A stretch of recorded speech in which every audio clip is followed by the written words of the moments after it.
Les suspects interpellés dans le cadre des enquêtes relatives au démantèlement d'un réseau de trafic de cocaïne pourraient être présentés au juge avant la fin de la semaine, dès ce 14 juillet 2022.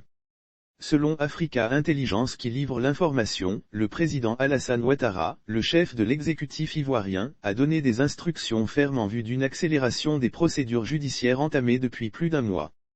Les premiers procès s'ouvrent dès ce jeudi. Au moins une vingtaine de personnes ont été arrêtées entre les mois de mai et de juin 2022 dans le cadre de l'enquête visant le démantèlement d'un puissant réseau de trafiquants de drogue, parmi lesquels des hommes d'affaires, des officiers de police judiciaire et bien d'autres figures bien connues dans les milieux de la Grande Loge de la franc-maçonnerie en Côte d'Ivoire.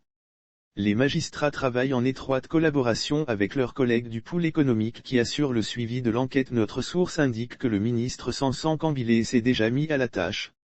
Les premières audiences pourraient s'ouvrir dès ce jeudi 14 juillet. Du côté du tribunal d'Abidjan, les choses évoluent également.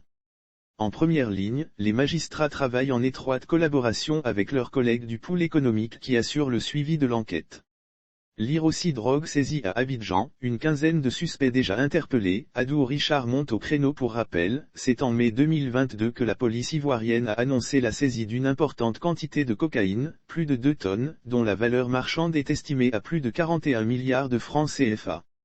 Les suspects interpellés, indiquent nos sources, sont pour la plupart de nationalité colombienne, brésilienne, nigériane et ivoirienne. Selon le procureur Adou Richard, ils encourent des peines allant jusqu'à 20 ans d'emprisonnement ferme.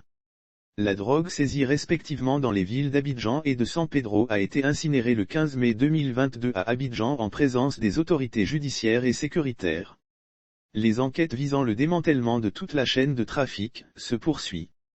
Des suspects en cavale, révèle le journal, ont été localisés dans le sud du Liban, mais difficile d'obtenir leur extradition en raison des accords qui lient le pays à la Côte d'Ivoire. Des demandes d'extradition ont tout de même été introduites auprès des autorités judiciaires locales.